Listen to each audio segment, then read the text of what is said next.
Okay, I'll just show you how to set the sat-nav in this 2015 Land Rover Discovery. So from any screen, the circle here with the arrow in it, click on there. Sometimes if it's the first time you click it, you'll get a black screen with click this and promise you're not going to get distracted. So you have to do that before you get to this screen. If you click it again, you've then got the next menu, where to, map view, favorites, information.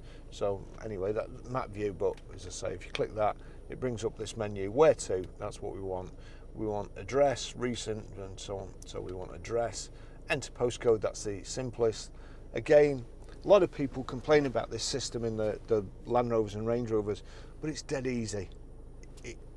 It's a no-brainer. It's what should be in a car. If you have to start thinking about how to use things, it shouldn't be in a car. It's stupid. So here we go. We've got the keyboard. So we're Grosvenor Garage. We've changed our address. We've moved. So it's Blackburn Road, PR5. A lot of systems you would have to put a space in because it's only 2 digits, but the Land Rover system you don't. So PR5 4EA. That's it, PR5 4EA. Click on there just to confirm it's working the route out. That's it. Yes. And if I turn that up, sorry, if I turn that up,